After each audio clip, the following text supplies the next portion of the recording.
Baada ya kusema hayo mafupi, ili tusichukue muda mrefu, basi kwa heshima zote nimkaribishe makamu mwenyekiti wa chama cha ACT Wazalendo Tanzania Bara, ndugu Mchinjita, kuja kuyasoma maazimio maalum ya kamati kuu maalum ya dharura iliyofanyika jana tarehe 3 mwezi wa 5. Karibu.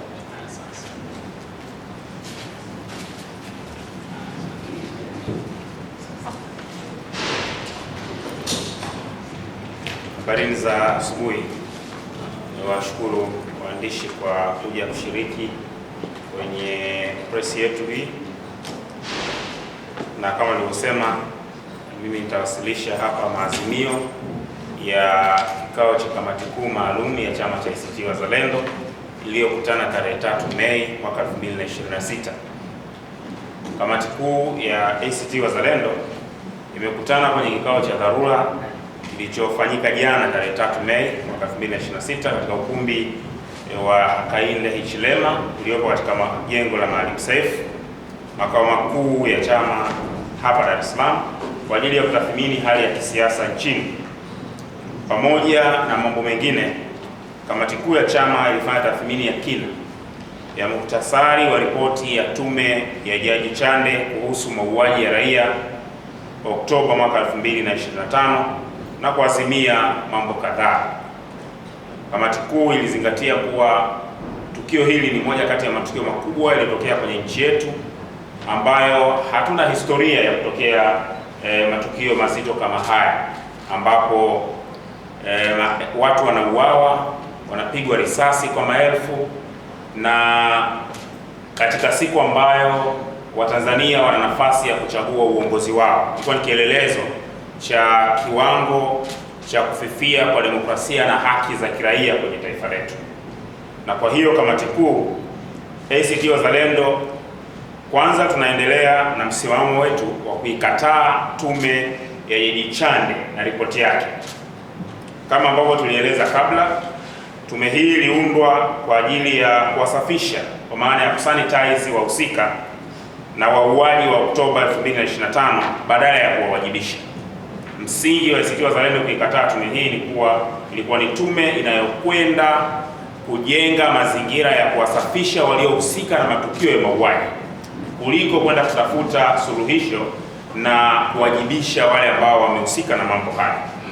Sababu kubwa ambazo zinatufanya tuikatae ni moja, ripoti au tuikatae ripoti hii ni moja, ripoti inawalinda wahusika wa mauaji kwa kukwepa uwajibikaji na inavisafisha vyombo vya ulinzi na usalama vilivyohusika badala ya kuviwajibisha. Hata ukitumia takwimu za tume, kwa maana ya watu waliouawa kuwa ni zaidi ya 518 kama tume ilivyosema, ambazo hata hivyo zinatia mashaka makubwa, kwa sababu wote tunafahamu namna ambavyo takwimu hizo zinavyojikanganya zikitaja namba kwa mikoa tofauti tofauti, lakini ukweli kwamba katika kipindi cha mauaji mitandao ilizimwa na mawasiliano yalikuwa na shida kubwa.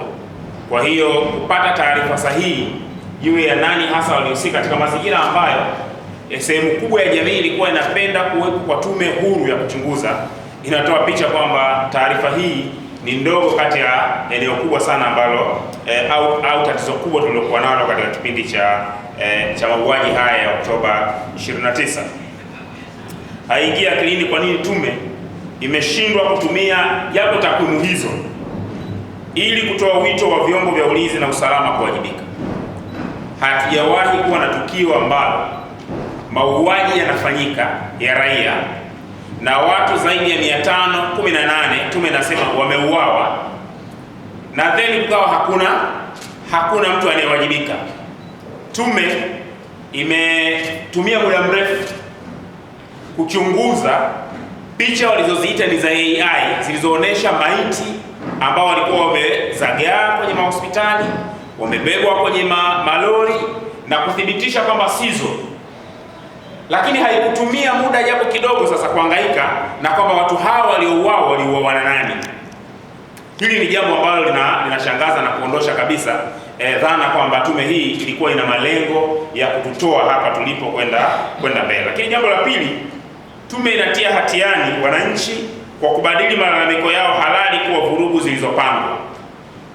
Yaani tume inaeleza vyanzo vya kile kilichotokea. Katika kile ambacho wanakiita ni vyanzo, wanataja mambo 5 makubwa sana. Wanataja matukio ya utekwaji wa raia, malalamiko juu ya kutoshughulikiwa kwa mifumo ya uchaguzi kwa maana ya haki ya raia kuchagua viongozi wao, wanataja malalamiko ya kutobadilishwa kwa katiba ya nchi hii na mambo mengi sana basic, na kwamba haya ndio ambayo yamekuwa ndio vyanzo vya kile kilichotokea. Lakini tume ghafla inakwenda kutaja kwamba inakwenda kuwashushia lawama hao walioandamana na kuwaita watia vurugu. Yaani una basics, una vyanzo ambavyo ni bora, vyanzo ambavyo ni logical, lakini wanareact wanaitwa watia fujo. Tume inawaita waandamanaji ni watu waliokuwa wamebeba silaha. Unajiuliza, tume haina ripoti ya silaha gani zimekamatwa. Yaani watu wale waliokamatwa kama walikuwa na bunduki, basi bunduki kiasi gani zimekamatwa na aina zipi za silaha ambazo zilikamatwa. Badala yake inawaweka kwenye accusation side, watu waliouawa, watu waliojeruhiwa, jambo ambalo sisi tunaona kwamba linatia doa kubwa sana ya dhamira hasa ya kuundwa kwa tume hii. Lakini jambo la pili, tume inapuuza dhulma ya uchaguzi kuwa chanzo kikuu cha mgogoro na badala yake inahitimisha kuwa maandamano ya Oktoba 2025 yalipangwa na kufadhiliwa. Tume imekwepa ukweli kwamba kuanzia mwaka 2019 wananchi hapa nchini walishuhudia matukio ya uchaguzi yakigeuka zoezi la uchaguzi kuwa ni zoezi la matumizi ya nguvu za dola kupoka mamlaka ya wananchi. Mwaka 2019 kwenye uchaguzi wa serikali za mitaa, mwaka 2020 kwenye uchaguzi mkuu, mwaka 2024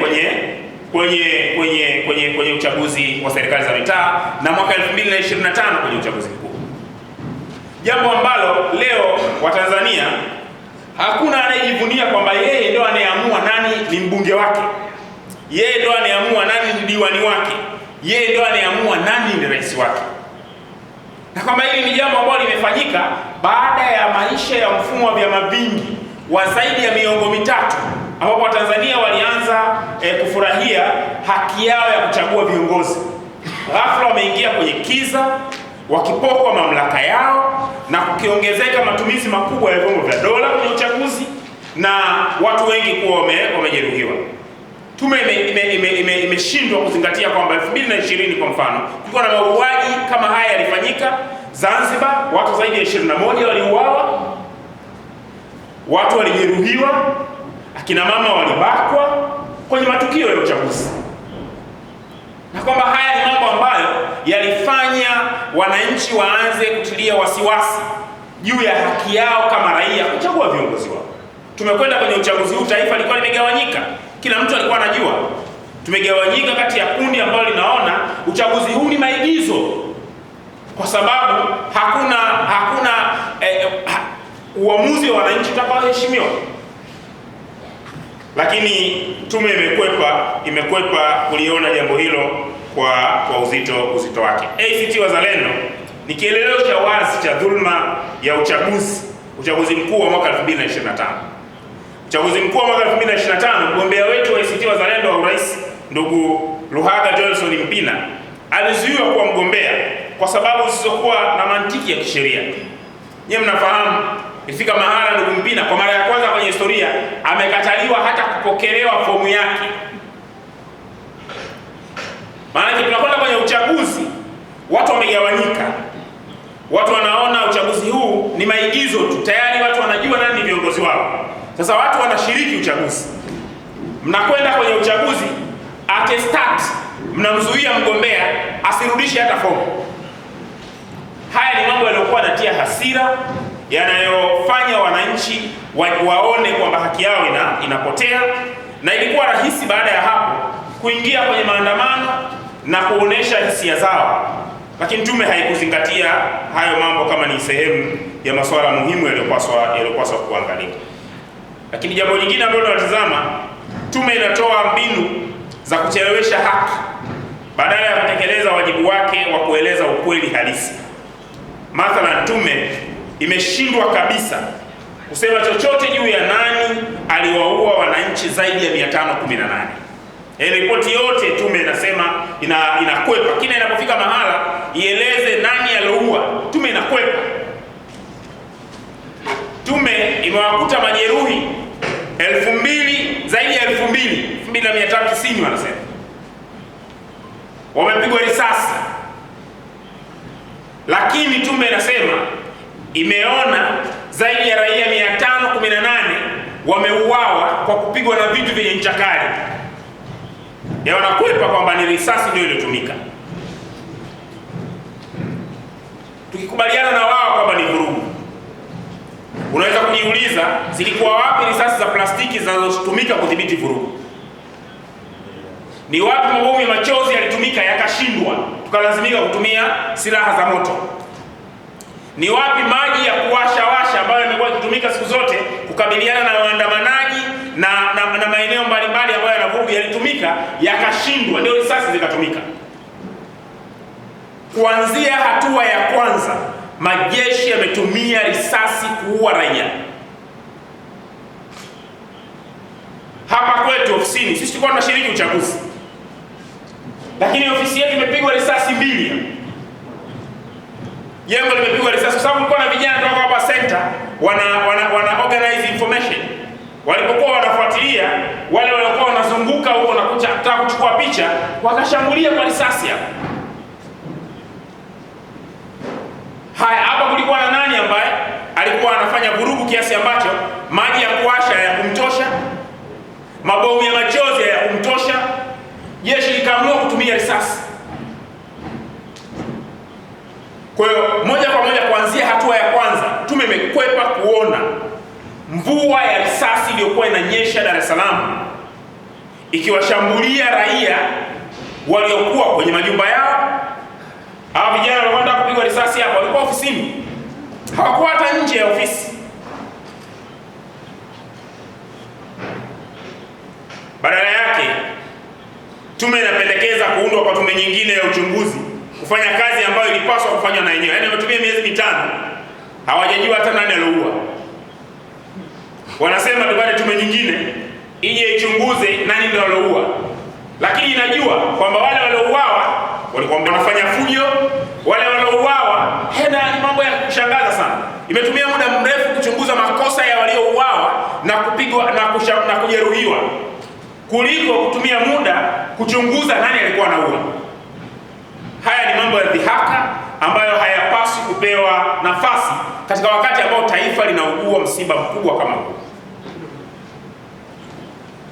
Lakini udhaifu katika muundo wa tume, tunafahamu sehemu ya wajumbe wake kama vile waziri mstaafu wa ulinzi Dr. Stegmana Tax, yani waziri wa ulinzi ambaye alitakiwa aulizwe ilikuwaje vikosi vya ulinzi vimeua raia.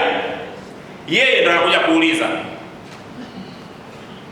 IGP mstaafu ndugu Mwema, yeye hakuwa mkuu wa majeshi, lile ndio jeshi lake. Badala ya kuwa ni sehemu ya watu ambao watakuwa consulted mapungufu ya kijeshi yaliyokuwepo mpaka kile kinatokea, yani jeshi la polisi lilishindwaje kuzuia hizo wanazoziita fujo, aite chochote kwa kiwango cha kulazimika kutumia risasi, yeye ndo anakuja kuuliza. Haya ni mambo ambayo yalionyesha kuwa hakuwa na nia thabiti ya kukabiliana au kututoa hapa tulipo kwenda mbele. Kamati kuu iliona kwamba jambo hili au mambo haya yanafanya kuwa tume ya Jaji Chande iwe null and void, inapoteza uhalali wa kuwa rejea inayoweza kutumika kulitoa taifa hapa tulipo kwenda mbele. ACT Wazalendo tunataka hatua zifuatazo za dharura na muda wa kati katika kuhakikisha kuwa yaliyotokeza Oktoba 2025 hayajitokezi tena. Ili hatua hizi ziweze kufanya kazi, kunahitajika nia ya dhati katika utekelezaji wake badala ya hadaa za kisiasa na kujenga taswira ya serikali ndani ya nchi na kwa jumuiya ya kimataifa.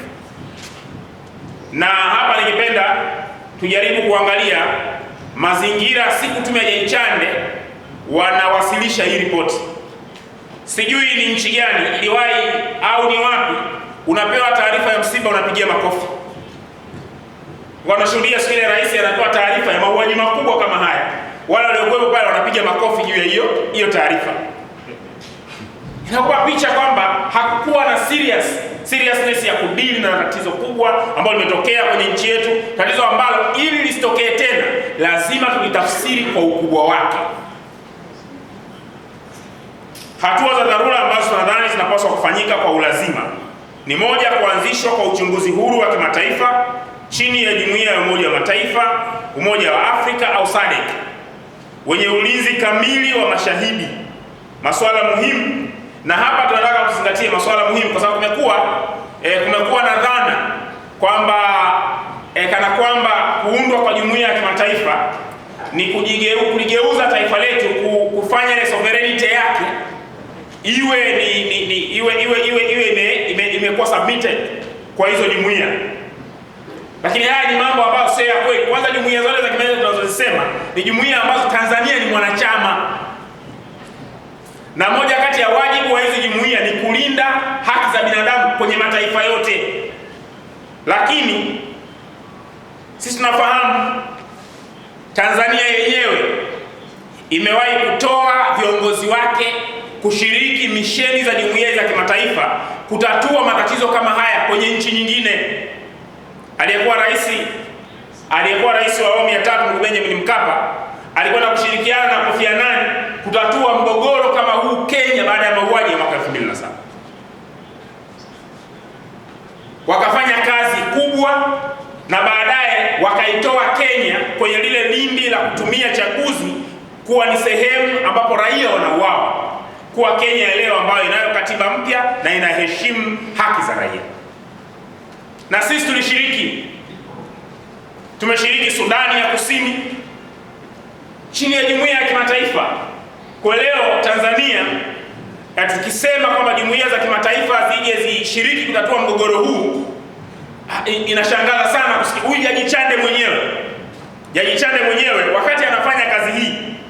Jaji Chande yeye ni mjumbe wa tume mbalimbali za kimataifa zinazoendelea na uchunguzi kwenye maeneo tofauti. ACT Wazalendo tunapendekeza uchunguzi wa vyombo vya kimataifa ambavyo Tanzania ni mjumbe na anawajibika kutekeleza misingi ya vyombo hivyo, ikiwemo kuheshimu haki za binadamu na utawala bora. Tanzania yenyewe imewahi kutoa mchango katika kutafuta suluhu na amani kwenye nchi kama Kenya, Kongo na Zimbabwe. Lakini jambo la pili, kuachiwa huru kwa watu wote wanaoshikiliwa na jeshi la polisi au wenye kesi kwa sababu za kisiasa, ikiwemo mwenyekiti wa Chama cha Demokrasia na Maendeleo ndugu Tundu Antipas Lissu. Wote tunafahamu kwamba matukio haya ya kisiasa yanajenga hasira miongoni mwa wananchi, yanaimarisha mpasuko katika taifa. Unawezaje leo baada ya kuwa tumepita hatua hizo zote ukapata ujasiri wa kuendelea kuwashikilia viongozi wa kisiasa na kuwaweka ndani kwa tuhuma ambazo hazina kichwa wala miguu? Uko nasema Tundu Lissu alikuwa mhaini, alafu tarehe 29 yeye akiwa ndani serikali imeenda kuua raia. Kwa nini? Kwa sababu raia walikuwa wanaandamana. Haya ni mambo ambayo tunadhani kama unataka kulitoa taifa hapa lilipo lazima yafanyiwe kazi. Lakini pia kuanzishwa kwa mpango wa kitaifa wa kusaidia waathirika wote kifedha, kitabibu, kisaikolojia na kisheria. Tunafahamu waathirika ni wengi na lazima tuwe na hatua ambazo zitachukuliwa ili kuwasaidia waathirika wote ambao wameachwa na ulemavu wa kudumu, wako wanatibiwa mpaka sasa, wameachwa vizuka, wamefiwa, na watoto ambao wazazi wao wamefariki, wameuawa, na familia ambazo wapendwa wao wameondoka. kutokana na matukio ya Oktoba 29. Lakini D, kuchukuliwa hatua za kuwawajibisha wale wote ambao wamechangia yaliyotokea Oktoba 2025 kutokea. Tunatoa wito wa kujiuzuru na kuwajibishwa wafuatao. Na hapa nataka tukazie. Nakumbuka Rais wa Jamhuri ya Muungano wa Tanzania kama amiri jeshi aliongea na majeshi ya nchi hii, akawaambia kwamba huu ni mwaka wa uchaguzi, jiandaeni, tunakwenda kwenye uchaguzi. Sasa hii ilikuwa ina signal mawili. Kwanza, majeshi yalikuwa yameandaliwa kwa ajili ya kwenda kukabiliana na chochote kinachotokea kwenye uchaguzi. Lakini la pili, wakati majeshi yakitekeleza haya, siku ile IGP yuko pale, mkuu wa majeshi CDF yuko pale, mkurugenzi wa usalama wa taifa yuko pale, ambao walikuwa chini ya amri ya maelekezo ya rais kwamba jiandaeni, huu ni mwaka wa uchaguzi, kaeni kwa tahadhari. Wakiwa katika mkao huo wa tahadhari, ndio Jaji Chande anaeleza kwamba kulikuwa na mafunzo ya kijeshi yanatolewa maporini na mengine mita 10 kutoka vituo vya polisi yakiandaa matukio ya tarehe 29. Sasa hawa wanabakije? Yaani hawa watu ambao waliambiwa wachukue tahadhari wakiwa kwenye kipindi cha utekelezaji wa tahadhari waliopewa na amiri jeshi mkuu, ndio tume ya Jaji Chande inasema katika wakati huo maporini kwenye nchi hii kulikuwa na watu wanafundishwa kujiandaa kufanya fujo tarehe 29 Oktoba. Inaelezwa kwamba mita 10 kutoka vituo vya polisi kulikuwa na majumba, watu wanajiandaa kufanya fujo. Kama maelezo haya yanaaminiwa na wale waliomsikiliza Jaji Chande akiwemo rais mwenyewe, basi tunataka tutoe wito, mkurugenzi wa idara ya usalama wa taifa afukuzwe na ajiuzuru mara moja. Ameshindwa kulinda nchi hii.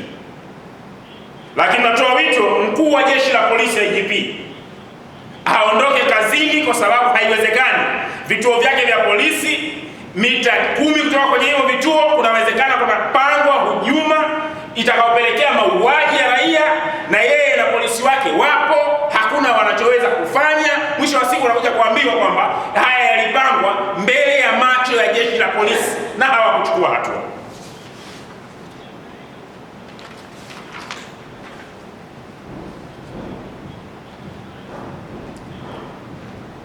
Kwa tunataka mkuu wa usalama wa taifa, IGP pamoja na mkuu wa majeshi, wote hawa waondolewe kazini kwa sababu wameshindwa kulinda nchi hii. Na hauwezi kusema jambo hili halitatokea tena wakati watu waliokuwa na dhamana ya ulinzi wa raia kwenye nchi hii walishindwa kulinda raia, na maandalizi ya kuua raia yalifanyika mbele ya macho yao, huku wakiwa wameambiwa wakae mkao wa tahadhari. Lakini nataka msajili wa vyama vya siasa pamoja na mkurugenzi na mwenyekiti wa tume ya uchaguzi waondolewe kazini mara moja. Wao ni sehemu ya hiki kilichotokea.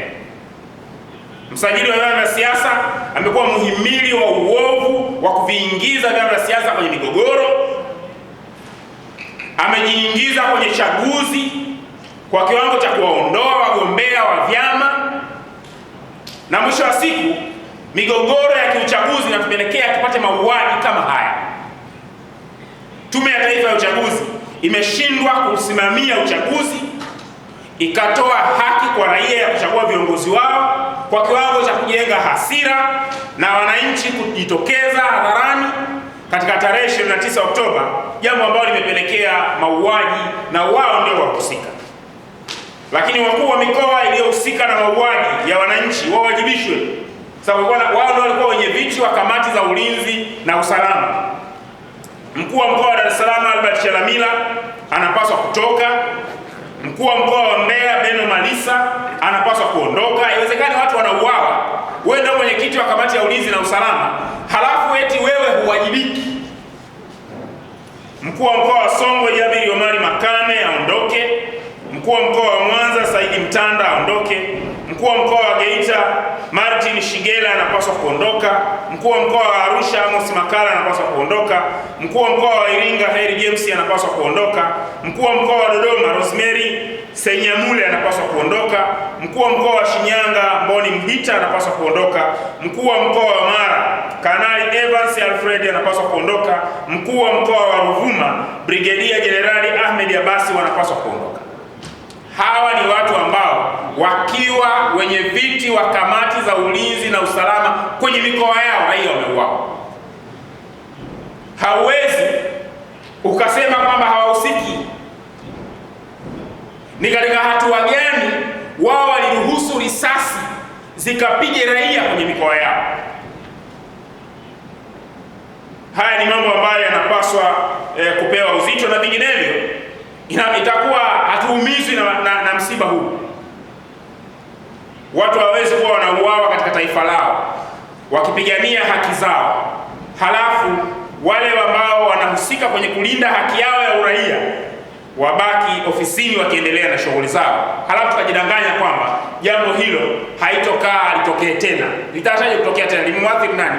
Walioathirika watabaki kuwa ni waliouawa tu, walioathirika watabaki kuwa ni wale waliojeruhiwa tu kwa risasi, lakini wale waliokuwa na wajibu wa kuhakikisha kwamba risasi hazipigwi kwa raia, wale waliokuwa na wajibu wa kuhakikisha kwamba watu hawauawi, wanapaswa kuwajibika, ili kila mmoja itakapotokea tatizo la namna hii kwenye mkoa wake, kwenye nchi, atizame wajibu wake wa kunusuru taifa lisiingie kwenye mauaji ya raia. Lakini ili kuanza mara moja kwa mchakato wa katiba mpya kwa kuzingatia hatua zifuatazo. Imeelezwa kwamba moja kati ya chanzo ambacho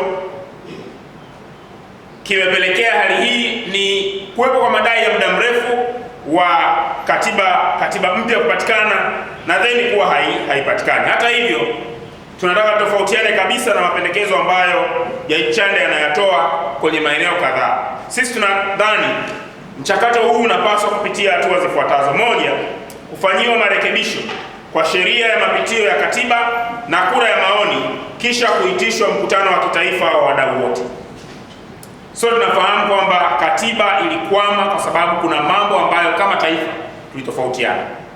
Hauwezi kwenda kwenye hatua ya mbele kama masuala haya bunge la katiba.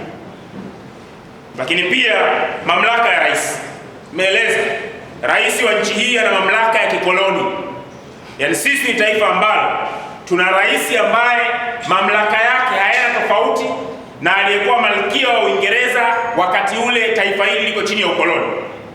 Nimeeleza mara kadhaa mabadiliko ya katiba yaliyofanywa mwaka 62 kutoka independent constitution kuja republic constitution yalipoka kabisa. Yaani yenyewe yalichukua mamlaka ya malkia yote yakapelekwa kwa rais, mamlaka ya gavana yote yakapelekwa kwa rais, na kuanzia siku hiyo tukawa na rais ambaye anaweza kufanya chochote. Alikuwa anaeleza mwaka 68 Mwalimu Nyerere aliwahi kusema, kwa mujibu wa katiba hii mimi ninaweza kumchagua mke wangu akawa waziri, ninaweza kumchagua mwanangu akawa katibu mkuu wa wizara, na ninaweza kumchagua dada yangu akawa mkuu wa mkoa, na kwa mujibu wa katiba inakuwa sijafanya kosa lolote. Hitimisho la Mwalimu Nyerere akasema, lakini Watanzania hawatakubali. Hitimisho hili alikuwa linatupa suluhisho la uhakika. Mamlaka alionayo rais kwenye nchi hii ni makubwa, na mamlaka ya rais yalikuwa ni moja kati ya mambo ambayo yalipaswa kujadiliwa kwenye katiba ili yawekewe misingi itakayotufanya tuwe na balansi ya power nzuri kwenye nchi na tuweze kukaa kama taifa. Ni jambo ambalo lazima lipate mwafaka wa kitaifa. Lakini pia mgawanyo wa madaraka na mfumo wa uchaguzi. Lakini hatua ya tatu ni kuunda tume ya wataalamu wa katiba wa ndani na nje kuandaa rasimu kwa kuzingatia rasimu ya Warioba. Lakini 4, kuwasilisha rasimu hiyo kwa chombo husika, na 5, kufanya kura ya maoni kwa maana ya katiba ipitishwe kwa kupata zaidi ya nusu ya kura za Zanzibar na zaidi ya nusu kwa kura za Tanganyika. Hatua za muda wa kati ambazo tunazipendekeza ni moja, kuondoa siasa ndani ya vyombo vya usalama TIS polisi na taasisi zote za usalama ziondolewe katika shughuli za kisiasa. Hivi sasa hapa nchini polisi ndio wanaosimamia mazoezi ya uchaguzi katika nchi hii.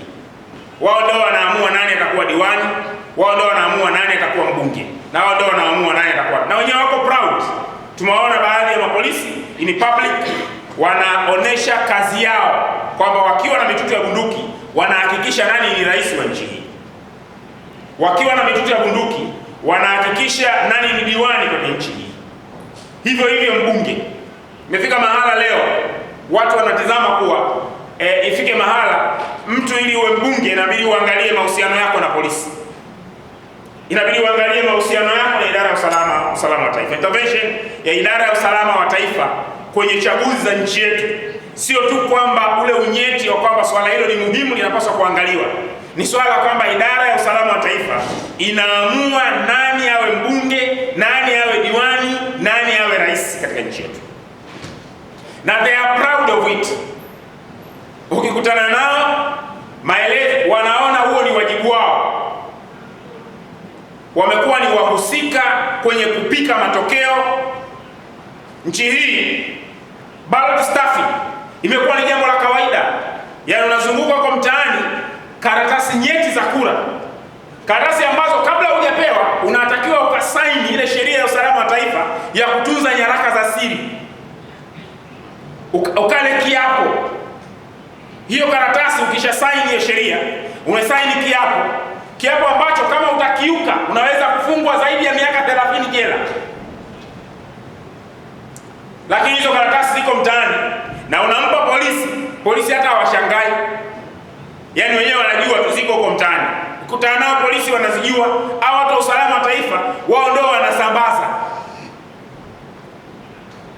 Tunapaswa kuviondoa vyombo hivi kwenye masuala ya siasa ili kuhakikisha kwamba nchi yetu inabaki salama. Vyombo hivi baki kusimamia ulinzi ili tuendelee kutunza tunu ya taifa letu kwa kuhakikisha kwamba tunapata taasisi za uongozi haziingiliwi na taasisi hizi za mabavu na kuamua hatima ya nchi yetu. Lakini kuvunjwa kwa Tume ya Taifa ya Uchaguzi ya sasa na kutungwa kwa sheria mpya ya uchaguzi yenye uwazi na ushirikishwaji. Hatua hii inahitaji kutungwa kwa sheria mpya ya uchaguzi itakayokifanya chombo hicho kuwa huru. Sasa hivi kuna ubatizo tu ulifanywa, yaani ile Tume ya Taifa ya Uchaguzi ikapewa jina kwamba ni tume huru ya uchaguzi, lakini haina uhuru wowote. Na kwa sasa tena ilikuwa wale wajumbe wa Tume ya Taifa ya Uchaguzi ndio wakawa wajumbe wa tume huru ya uchaguzi. Wale walioharibu uchaguzi wa mwaka 2020 ndio hao waliopewa dhamana ya kuendelea na uchaguzi wa mwaka 2025. Ni lazima hawa watu waondoke. Hawa ni muhimili wa uovu katika nchi hii, hasa linapokuja swala la uongozi. Wamewafanya raia wa nchi hii kuwa watumwa kwa kuwawekea viongozi badala ya kuwa na uhuru wa kuchagua viongozi wao.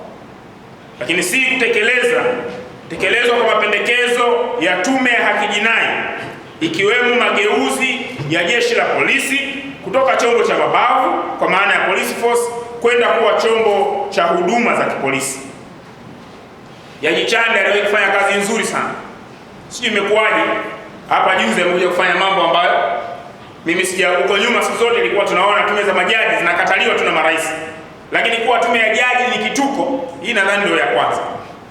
Sasa katika kazi ambayo aliifanya Jaji Chande nzuri kabisa kwenye Tume ya Haki Jinai, alionyesha mapungufu yaliyopo kwenye jeshi la polisi na akapendekeza hatua za kuchukua, ikiwemo kubadilisha chombo hiki kutoka kuwa police force na kuwa police service ili kifanye kazi vizuri. Jaji Chande alionyesha kwamba matukio ya utekaji ni matokeo ya kuwa na vyombo vingi vya ukamataji nje ya jeshi la polisi,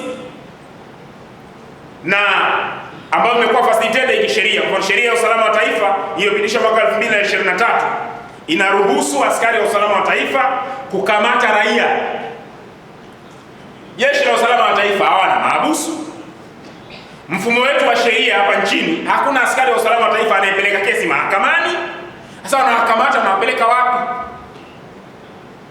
Chande alionyesha kwamba haya ni mambo ambayo hayapaswi kuwepo katika nchi ambayo taifa ni huru na linafanya kazi kwa mujibu wa sheria. Tunahitaji kuwepo kwa mabadiliko na mapendekezo yale kufanyiwa kazi ili taifa liweze kutoka hapa tulipo. Lakini kufutwa kwa sheria ya sasa ya vyama vya siasa na kuandikwa kwa sheria mpya itakayotoa uhuru kwa vyombo vya siasa kufanya siasa. Sheria ya sasa ya vyama vya siasa pamoja na mambo mengine inampa msajili wa vyama vya siasa kuwa yeye ndio mwenyekiti wa vyama vyote. Mnaweza mkafanya maamuzi ya mkutano mkuu, alafu yeye akaja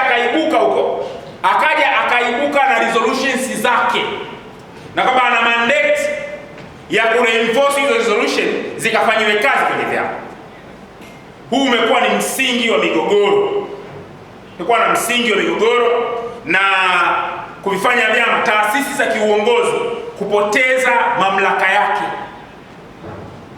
Kunahitaji msajili wa vyama vya siasa baki ni msajili, lakini pia tunataka kufanywa kazi kwa mapendekezo ya tume ya Jaji Francis Nyalali, hasa kufutwa na kuandikwa upya kwa sheria 40 kandamizi na sheria nyingine za namna hiyo zilizotungwa baada ya tume ya Jaji Nyalali.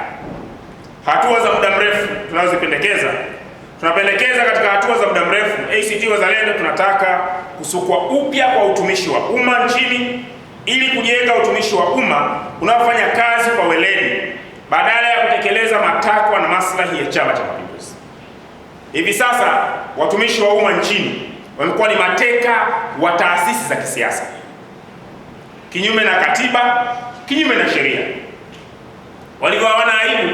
Sasa hivi tuna umoja wa walimu makada wa Chama cha Mapinduzi, yaani watumishi wa umma wa walimu wana umoja wao, na hawa ndio wanaokwenda kusimamia uchaguzi. Utumishi wa umma duniani kote unapaswa kuwa neutral, uhudumie watu.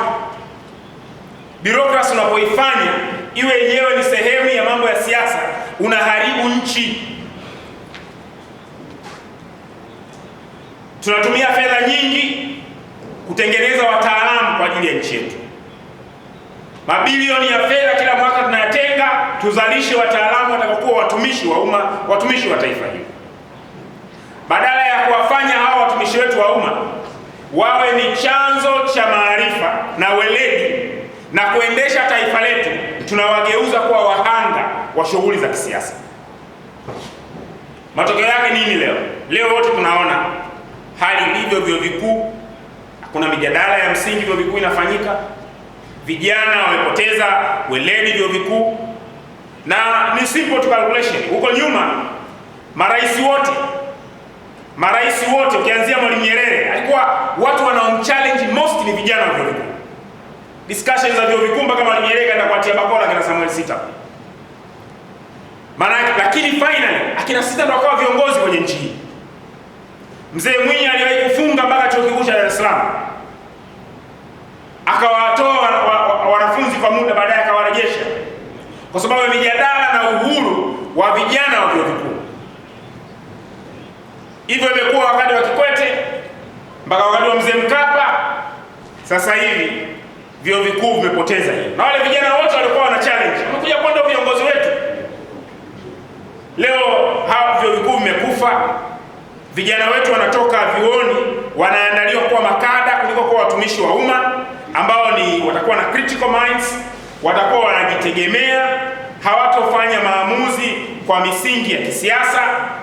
Matokeo yake leo kila ukiambiwa kwamba jambo hili litasimamiwa na mtumishi wa umma kama ni la kisiasa, unaanza kutilia wasiwasi. Kwa nini? Kwa sababu unaona huyo ni kama kada tu wa Chama cha Mapinduzi. Haya ni mambo ambayo tunapaswa kuyaondoa. Hata tulisema kwa mfano leo tunasoma ripoti za CAG. CAG anaonyesha maeneo kadhaa ambayo labda watumishi hawakufanya vizuri. Unawezaje kwenda kuwadhibiti watumishi wa umma wakati hao ndio wamekuibia kura uwe kiongozi?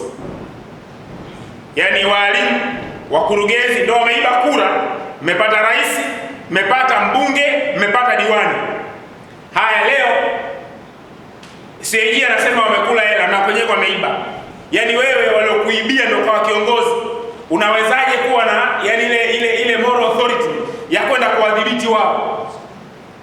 matokeo yake nchi inakwenda kuzimu. Mwisho, ripoti ya tume ya Jaji Chande ilikusudiwa kufunga ukurasa wa maumivu, badala yake imefichua mgogoro mkubwa zaidi wa kitaifa. Tanzania sasa inakabiliwa na moja kati ya machaguo mawili: aidha njia ya ukweli, uwajibikaji na haki, au njia ya kutowajibika, ukandamizaji na utawala wa nguvu.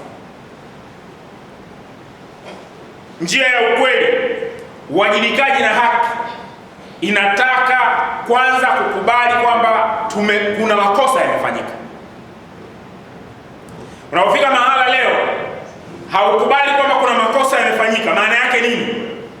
Utalazimika kutumia nguvu ya majeshi kulinda uongo. Watu watakaokuwa wanaonesha kwamba kuna mapungufu makubwa kwenye tume ya Jaji Chande utaanza kuwaona ni maadui. Lakini tukifanya hayo makosa, itakuwa serikali inajiandaa kuua watu wengine, kwa sababu nchi haitobaki pamoja, hatakuwa na suluhisho. Ni lazima tuupate ukweli, ni lazima watu wawajibike, na ni lazima tufanye mambo haya kwa haki ili tuweze kutoka hapa tulipo. ACT Wazalendo inasimama imara upande wa ukweli, haki na utawala wa katiba na ushindani wa kisiasa wa amani.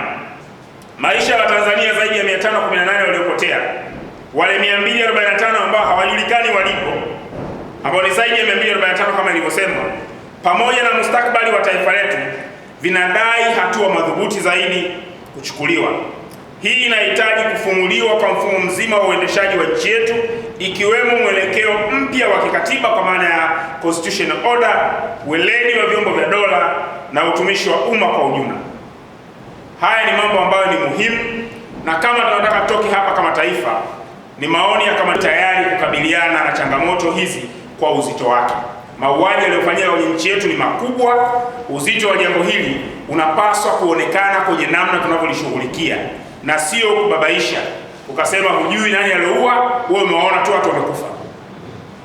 Jambo ambalo haliingii akilini. Asante sana. Tunakaribisha maswali. Karibu Mapunda. Hamna swali? Karibu. Taja jina na chombo chako hapo. Tunapokea maswali. Karibu kwa swali. Tayari tumeshasema kuwa wale wote waliohusika watawajibishwa. Kwa nini kama ACT Wazalendo tusingesubiri mpaka wao waliofanya wawajibishwe? Na cha pili, pengine nyinyi mna takwimu gani ambazo mnazo tofauti na hizo toleo la tume? Swali la pili, muulizaji mwingine?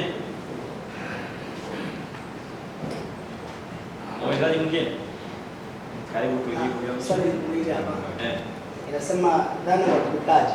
Baadhi ya viongozi wanasema ni kumongezea maarifa kiongozi aliyokosea au kumbadilishia kazi, yani kumpeleka kwenye sehemu nyingine. Nyinyi kama ACT, dhana ya uwajibikaji mnachukuliaje? Swali lingine? Karibu Mapunda. Kwa huko kuuliza pia katika yale mapendekezo yao wanazungumzia swala la muundo kwa tume ya kimataifa kuchunguza yaliyotokea, lakini tunakumbuka kwamba kuna Jumuiya ya Madola walikuja na tume hapo, na hata ACT nadhani walizungumza nayo. Je, mmepata muda? Kwa sababu ile tume bado haijatoa mrejesho. Kwa nini msingeipa muda ili kwamba wao watalete kitu gani? Asante. Karibu. Swali la mwisho umesikia? Nimesikia. Kuna swali lingine? Swali lingine? Karibu na chombo gani? Simama. Ongeza sauti. Karibu. Katika haya matukio yaliyotokea Oktoba 29 na ripoti imetolewa, lakini tunapofanya interview na baadhi ya wananchi, kumbukumbu langu liko wanasema kwamba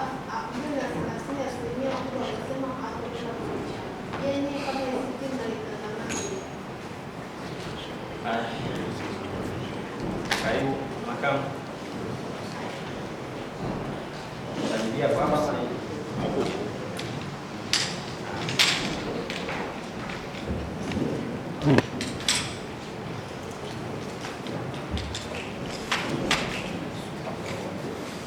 Asante sana.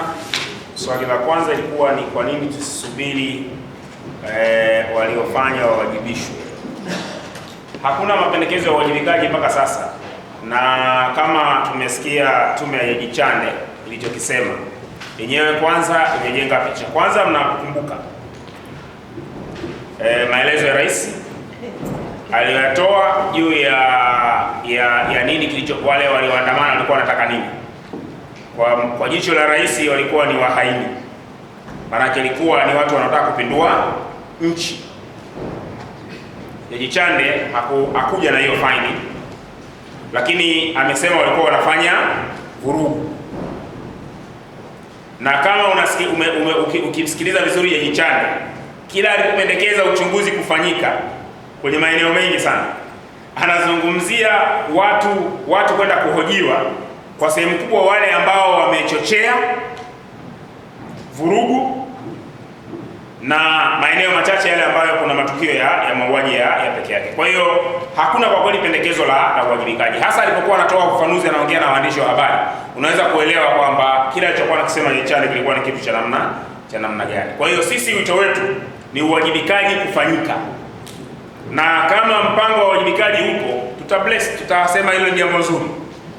Kwa hiyo msisitizo wetu ni kwamba uwajibikaji unapaswa kufanyika, kwa sababu kwanza, kama ukweli hakuna, watu wanawajibikaje? Yaani kama kwa mfano haisemi nani aliyeua, atakayewajibika kwa mauaji atakuwa nani? Yaani tume imeshindwa kabisa kuona kwamba vyombo vya ulinzi na usalama vimetumia nguvu, na nguvu hiyo imepelekea mauaji. Tume imekwepa hilo eneo. Inataka incidents kadhaa tu zikachunguzwe, wakati ni tukio lilokuwa organized, limefanyika eneo kubwa, na ni vyombo vya ulinzi na usalama vilikuwa vinapiga raia. Hawakuona hilo eneo. Kwa hiyo sisi wito wetu ni lazima upatikane ukweli, na ukweli utafanya uwajibikaji kwa watu hasa wanaohusika. Ndio maana hapa tumesema kuna watu wala hatuhitaji tume nyingine. Yaani kuna watu walikuwa na wajibu wa ulinzi na usalama wa taifa letu, na wao wakiwa ofisini ndio watu waliuawa. Hawa ni watu ambao wanapaswa kuondoka, na tumeeleza kwa uwazi. Mna takwimu kinyume na tume. Tume yenyewe imesema, katika kitu ambacho wamefanya Jaji Chande, kila takwimu aliyotoa amesema ni zaidi ya 518. Yaani wala hajasema ni 510. Anachokisema ni kwamba uwezekano wa ziada upo. Ndio maana sisi tunataka uchunguzi huru ufanyike. Kwa sababu ziko takwimu, UN walikadiria zaidi ya watu 700. Kulikuwa na takwimu za zaidi ya watu 2000. Na kuna watu wanasema 10,000. Hizi namba zote zinazotajwa hizi ni zaidi ya 518. Kwa hiyo exactly ni ipi? Ni muhimu kuwa na chombo huru kitakachochunguza na kikapata exact number, chombo ambacho kila mmoja ata feel free kwenda kujieleza. Nyewe mnakumbuka wakati tume ilianza zoezi la maelezo, ilikuwa mubashara, na watu wakawa wanaeleza iliyowakuta. Baada ya siku 3 tu ikawa kimya. Kwa nini? Kwa nini iliacha kutoka kuwa watu wanaeleza kwa uwazi hadharani? Kwa sababu wananchi wala hawaku hesitate, walikuwa wako tayari kwenda kueleza ni public, ili jamii ijue, na kitendo hicho kinge-encourage wengine kuona na wenyewe wakatoe ushuhuda. Ghafla ikafungwa hiyo, ikawa ni chini kwa chini, kaibuka Jaji Chande na maelezo yake. Sina dhani tunahitaji tume ambayo jambo hili litakuwa kwa uwazi na watu watakuja kutoa. Kwa hiyo takwimu, sisi tunataka uchunguzi ufanyike. Sababu zaidi ya 518 kuna 700 inatajwa, kuna 2000 zinatajwa, kuna 10,000 pia inatajwa. Na mnakumbuka Jaji Warioba aliwahi kusema kwamba watu waliokufa ni wengi kuliko watu waliokufa kwenye vita vya Kagera. Kwa hiyo kuna watu wengi wana takwimu na Jaji Chande hajazikataa. Anachokisema waliokufa wanaanzia 518 kwenda juu. Kwa tunahitaji uchunguzi huru ili kuja na majibu haya. Kuna wale wanasema kwamba uwajibikaji, kuna watu wanasema pengine watu kuongezewa maarifa, kupewa sehemu nyingine ya kwenda kujifunza, sio kwenye kumwagaji wa damu. Yaani huwezi kuwa watu wameuawa alafu wewe uongezewe maarifa. Unaongezewa maarifa nini? Kwa hiyo kwenye swala la mauaji, uwajibikaji unahusisha kuondoshwa kwenye hizo na kuwajibika kwa mauaji, upelekwe mahakamani kwa kosa la kushindwa kulinda haki ya uhai. Haiwezekani polisi ambao wamefundishwa kuzuia fujo, tusiite fujo. Polisi ndio waliofundishwa kuzuia nini? Fujo. Tangu lini katika nchi hii? Yaani mtu akiwa na panga, wewe polisi huwezi kumdhibiti ila umpige risasi ya kichwa. Mambo gani? Yaani polisi ndio yuko trained kudhibiti fujo. Tujalie mtu anapanga. Hatukuyaona hayo mapanga. Jaji Chande kayaona. Sasa tangu lini kushika panga kuna authorize polisi kupiga risasi ya kichwa? Tangu lini? Haya ni mambo ambayo tunapaswa kupata mali. Kwa hiyo uwajibikaji kwenye hili, pale ambapo damu zimemwagika, unahusisha watu kuchukuliwa hatua za kisheria na hatua za kinidhamu. Jumuiya ya Madola mwenyewe ilikuja envoy. Jumuiya ya Madola haikuja hapa tume ya uchunguzi. Walikuja watu ambao envoy ile wawakilishi wa katibu mkuu wa Jumuiya ya Madola kuona hali ilivyo, kukutana na wadau kuona hali ilivyo ili wapendekeze nini kinachoweza kufanyika, hatua za kuchukua. Kwa hiyo ile Chakwera hakuja hapa kama tume. Chakwera alikuja kukutana na wadau, afanye study, na then kama wataunda tume, basi hiyo tume ndio itakuja kwa ajili ya kufanya uchunguzi. Tunachotaka sisi ni hiyo tume hii. Kwa hiyo kazi ile ya Jumuiya ya Madola ilikuwa ni ya kuja kuona hali ilivyo na baadaye kuona wanaweza kuchukua hatua gani. Ndio maana yeye Jumuiya ya Madola ilikutana pia mpaka na Jaji Chande kuona pia internal measures ambazo zinachukuliwa. Kwa hiyo sisi msisitizo wetu ni kwamba tunahitaji jumuiya za kimataifa zije hapa kufanya uchunguzi wa kile kilichotokea, kwa sababu tunaotuhumiana ndio tuko hapa ndani. Sisi tunazungumzia kwamba vyombo vya dola vilitumia nguvu iliyopita kiasi. Hatuwezi kutumia vyombo hivyo vya dola kuchunguza nguvu yake, ndio hoja yetu. Tunapaswa kupata hilo. Lakini jambo jingine, ameeleza dangu pale kwamba wananchi wengi wanasema kama hali ikiwa hivi basi 2030 hawatakwenda kwenye uchaguzi. Ni kweli. Ndio maana tunapigania haki na mabadiliko kufanyika.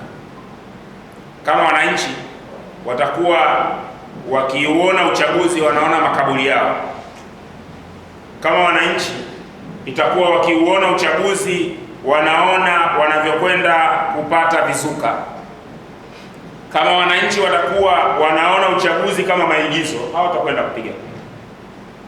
Wajibu tunaofanya sasa kama taasisi ya kisiasa ni kuhakikisha kwamba tunapigana haya mambo yaweze kubadilika, kwa sababu ni kweli kama wananchi wanafika mahala watakuwa wanaviona vyombo vya dola vinaingilia michakato ya uchaguzi kwa kiwango ambacho ule uhuru wa raia kufanya maamuzi unapokwa, hakuna wananchi watakaoenda kupiga kura.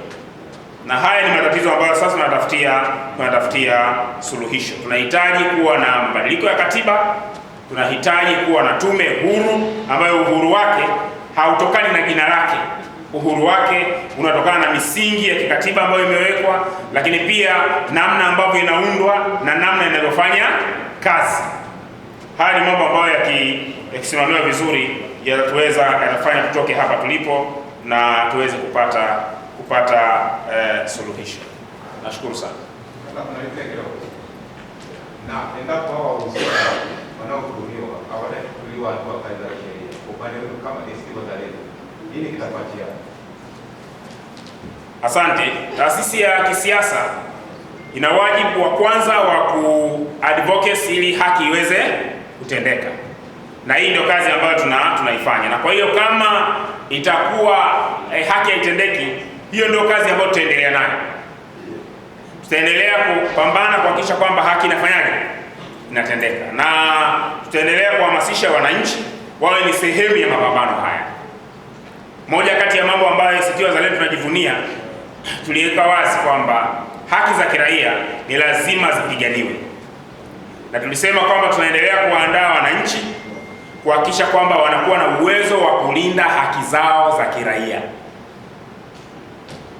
Sisi tunaamini kuwa wananchi wakisimama imara, wananchi wakiwa tayari kulinda haki zao, hakuna jeshi ambalo linaweza kukabiliana na hawa wananchi. Na tukifika hapo, tutakuwa na cha kueleza wananchi namna gani tutakavyoweza kutoka hapa tulipo kwenda mbele. Kwa nafikiri hili ndilo ambalo naweza kulieleza sasa.